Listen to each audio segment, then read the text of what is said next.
Bonjour à tous et bienvenue sur Radio L'Alma, l'émission qui parle de la culture et le milieu artistique. Je suis votre présentateur Alain Ramirez.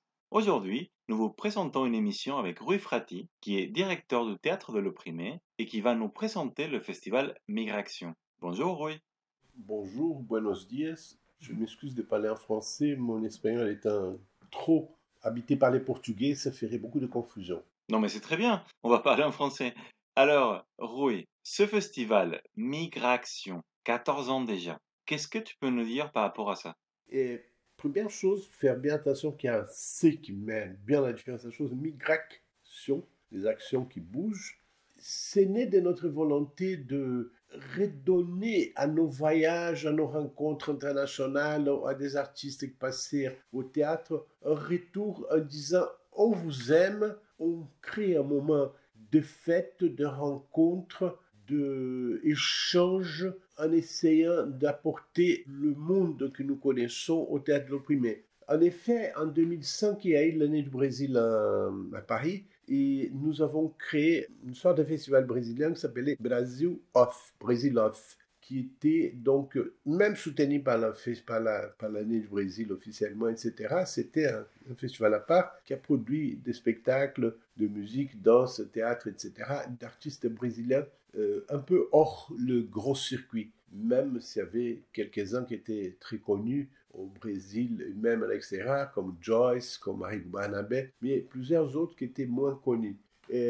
C'était un grand bonheur de faire ça parce que avec Isabelle Ribeiro qui était avec moi depuis le début de la création de cette idée de faire un grand moment de fête au théâtre, dire pendant une semaine ou 15 jours parfois on se verra avec des artistes qui ont la capacité aussi de changer de registre. Pour ça, on appelait ça migration et qui aiment faire rencontrer d'autres, faire la fête, discuter, éventuellement créer de nouveaux projets. Donc, avec Isabelle, on a commencé à chercher comment pérenniser Brasil Off. Donc, on a sauté une année parce qu'il fallait s'organiser et tout ça. Et puis, en 2007, effectivement, on est parti avec Migration. Il faut dire que la troupe, Isabelle et moi, et Tony d'une certaine façon, parce que Tony Uducar nous soutient musicalement depuis que le théâtre de l'opprimé a pris cette allure qu'il a aujourd'hui. Donc je dis 20 ans plus. Et nous étions à la tête de l'organisation du festival, mais toute la troupe s'investit énormément parce qu'on voulait vraiment repasser le bonheur des rencontres internationales qu'on faisait. Et on pense par exemple l'année où nous sommes allés au Fajr Festival de Téhéran, où la troupe est allée jouer dans l'ombre au Fajr Festival. On est rentré de Téhéran et que tout le monde était enchanté par des artistes qu'on avait rencontrés là-bas, des gens qu'on avait rencontrés, des journalistes, des universitaires. Et on se dit, ah, ce serait tellement bien si on pouvait rapporter à Paris ces moments fascinants de rencontre avec la culture iranienne qu'on a eu là-bas. Donc, nous n'avons pas d'argent pour faire un festival qui puisse inviter d'artistes étrangers, payer leurs voyages, etc., etc. Le maximum qu'on pouvait faire, c'est payer le logement, une nuit d'hôtel, et recevoir manger, etc., mais d'une façon très informelle. Donc, on s'est plié aux nos souvenirs. Donc, parfois, on a créé des spectacles qui étaient nos souvenirs de ces voyages, Taïwan, Italie, etc. Et d'autres fois, c'était des artistes qui étaient des passages à Paris, donc billets déjà payés, etc., etc., et qu'on pouvait programmer. Et qui étaient très contents de faire une soirée de plus, et surtout une soirée où, après, on faisait la fête, on discutait, on mangeait ensemble, etc. Il y avait ce climat de nous sommes ensemble pour plusieurs choses. Je vais pas de faire la fête parce que une des choses qu'on s'est dit dans Migration, c'est qu'on allait essayer aussi d'amener la nourriture d'un pays et d'autre pour avoir cette immersion dans d'autres genres. Et souvent, au spectacle fini, le public en général partait, et puis il y avait la troupe, puis quelques amis qui restaient au théâtre. Là, on allait manger avec les artistes, et ça commençait, et parfois la fête durait jusqu'à 4h, 5h du matin. Parfois, elle s'est poursuivie à Malakoff, chez Isabelle, qui disait, bon, maintenant, il y a quelque chose qui est prêt à la maison, on part tous là-bas, etc. Donc il y a eu plusieurs fois qui on finissait le spectacle et puis on partait vers Malakoff chez Isabelle pour continuer à faire la rencontre. Je dis la fête, c'est un peu banal, pour continuer à bavarder et discuter, etc. Donc on a commencé en 2007 et nous nous n'avons jamais laissé tomber, même dans les années d'une extrême difficulté économique que le théâtre avait, etc., l'idée de qu'il fallait continuer, qu'il fallait faire, toujours en cherchant dans nos carnets d'adresses et dans les possibilités des gens qui venaient, etc., comment faire pour qu'une migration soit large, qu'il soit un festival où il y a de la danse, de la musique, du théâtre, du cirque, du clown, du théâtre forum. Par exemple, beaucoup d'actions qui ont fait en prison, après on reproduit comme théâtre forum au théâtre opprimé chez nous. Donc des activités très variées. Parfois, une même soirée, on avait un spectacle de danse et un spectacle de musique, un concert, etc. Parfois, on avait des ateliers, des artistes qui disaient « Ah, mais moi, je voudrais bien dans l'après-midi faire 3 heures d'atelier sur un certain type de choses, ou d'autres, etc. » Et parfois, on avait la surprise de dire « Ah, moi, je suis chanteur, mais moi, je voudrais bien participer d'une lecture avec vous, jouant un personnage, etc. » Donc, on a été très ouvert à toutes les propositions que les gens faisaient. C'est comme ça qu'on a pu, d'une façon informelle, disons, amener au théâtre d'opprimé des gens qui venaient du Mexique, qui venaient du Brésil, qui venaient du Chili et d'autres pays d'Amérique latine, mais certaines personnes qui venaient d'Iran, d'autres qui venaient de Taïwan, sans parler d'Allemagne, Angleterre, Italie. Italie, par exemple, Isaac Idissa ont fait un succès fou parce qu'ils travaillaient d'une façon qui dépassait largement la langue et donc ils n'avaient pas besoin de sous-titres parce que leur spectacle était compréhensible parfaitement. Ils sont venus 2 ou 3 fois, toujours avec des créations très grandes. C'est une troupe qui vit en Toscane. En Angleterre, où, par exemple, grâce à la grande amitié qu'on a par Stella Maris et Anna Carteret, elle participe d'un mouvement d'artistes en Angleterre qui ont créé une association qui travaille pour faire émerger des artistes qui sont des difficultés dans la dictature de partout dans le monde. Donc elles font des séances de lecture, des séances de musique à Londres, soutenues par le National Theatre, parce qu'Anna Carteret est artiste du National Theatre. Donc elles ont créé Crossing Frontiers, qui avait exactement cette volonté de faire vivre en Europe, à Londres surtout, mais ici chez nous aussi, l'écriture, tout un tas de choses, la musique qui venaient de ces pays où les artistes étaient empêchés de se prononcer. Et elles ont, par exemple, amené une année Seven Jewish Children, qui était joué par elle 2 plus un acteur en Angleterre. Et comme il n'a pas pu venir, Anna téléphone à Peter Brook et demande « Peter, prête-moi un acteur pour remplacer l'acteur qui travaille avec nous à Londres. » Et Peter nous envoie Bruce Meyers. C'était un moment magique de rencontre avec les 3. Donc Bruce Meyers qui est venu chez nous avec Anna et Stella.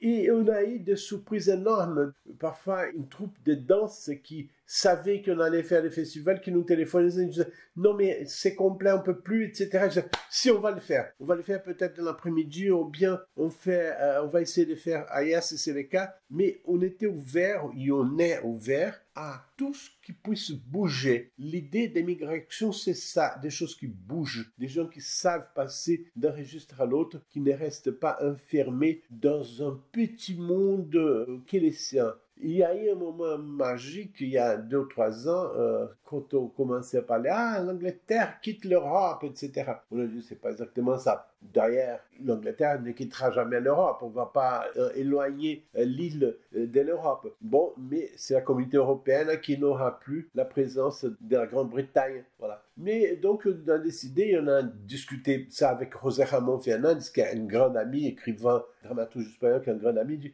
José Ramón, on va faire quelque chose autour de cette Brexit. Parce que l'Angleterre nous a rendu des choses tellement merveilleuses, participe tellement de la culture européenne qu'on ne peut pas laisser passer des choses comme ça. Mais on va raconter les saloperies de la période Thatcher, etc., dans une pièce qui puisse être en même temps drôle, etc. Alors, toujours avec Anna Carter et Joe Anderson, qui est un acteur anglais qui travaille longtemps avec nous et qui travaille I'll Never Stop Loving.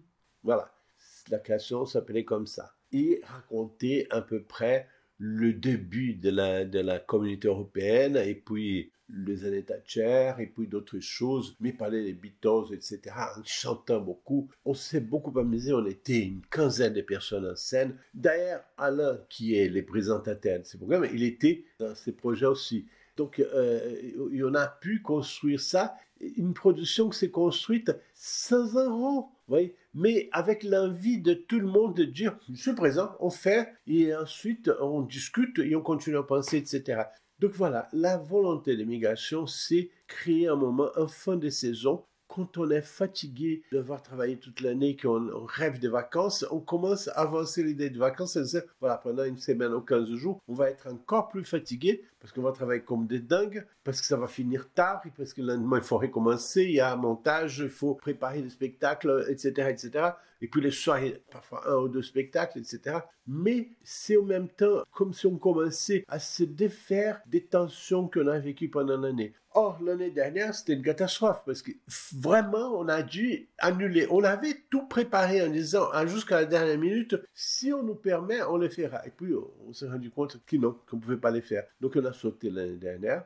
Et cette année, j'ai un bonheur incroyable de penser que les théâtres, c'est ouvert le 2 juin, mais la troupe va investir la scène puisque depuis le 2 juin, on reçoit d'autres troupes des écoles de théâtre et tout ça. Mais la troupe de l'opprimé et toute l'équipe de l'opprimé est en train de préparer la soirée du 21 juin pour remettre Migration à la rencontre du public, des gens et de nous-mêmes. Donc le 21 juin, nous avons demandé à Tony Ndukarm, je disais que c'est un musicien qui nous accompagne depuis les débuts d'aventure, de sélectionner des musiques qui les acteurs et les actrices de théâtre opprimé aiment bien, sans aucun critère politique, social, etc. Les 7 critères, c'est on va faire la fête. Comme on a déjà fait le 21 juin, quand Jacques Lang a créé la notion de fête de la musique, qui ont chanté dans les rues de Paris, on passait du classique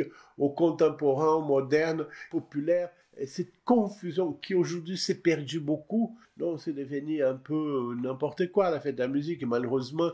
Donc pour nous, ça va être la forme de réinvestir le théâtre et rencontrer les publics parisiens. Donc ça va être un spectacle des musiques très variées qui vont passer de choses des années 30 du siècle passé à des choses d'aujourd'hui, etc.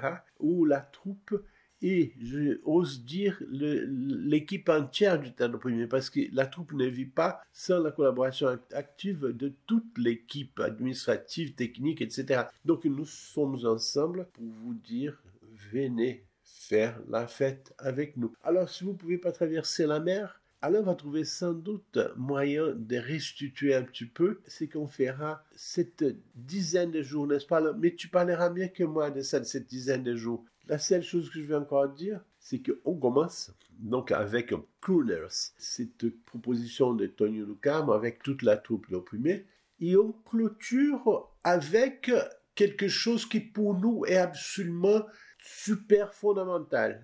Pendant la pandémie, pendant les moments de clôture, etc., comme les artistes étaient libres de travailler, pas de produits de spectacle, mais de travailler, nous avons pu pour la première fois tourner une série de courts-métrages qui partent de textes d'auteurs espagnols contemporains et qui ont été mis en scène par la troupe, par plusieurs acteurs et actrices de la troupe de théâtre opprimé. Et nous avons reçu une vingtaine de textes, surtout liés au Centre de Dramaturgo William Leito de Madrid, Carmen Lossa, qui est sa directrice, et José Ramón Fernández, qui dirige un laboratoire d'écriture théâtrale, nous ont proposé donc cette vingtaine de textes qui ont été mis en scène par des acteurs et actrices de la troupe de théâtre opprimé. On a tourné donc une quinzaine de courts-métrages, et puis nous avons demandé toujours à José Ramón de penser à quelque chose qui parle du confinement qu'on était en train de vivre.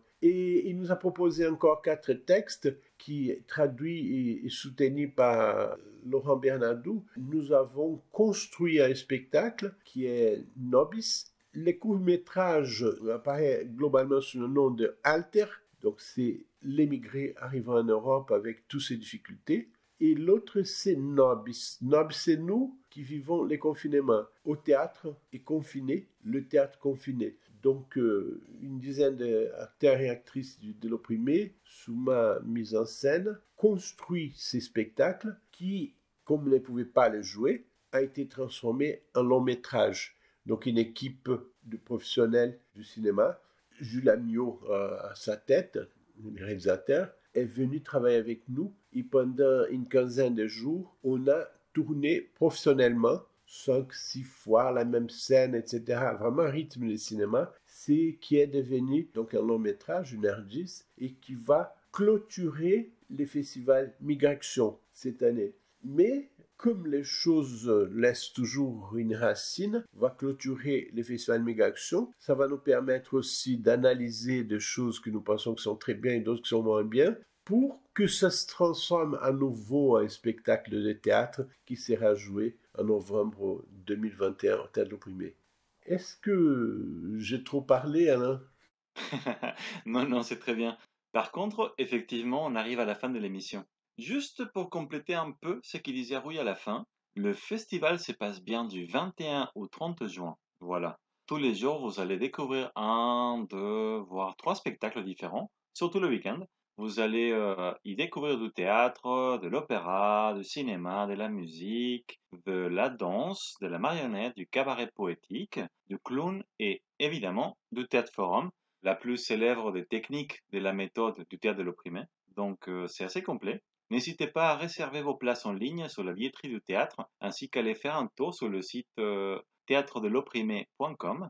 De toute manière, on vous laissera un petit résumé de la programmation dans la description de cette vidéo. Finalement, pour ceux qui voudraient s'inscrire, il me semble qu'il y a encore quelques places pour les ateliers avec la danseuse Rana Gorgani les 29 et 30 juin en journée et après-midi.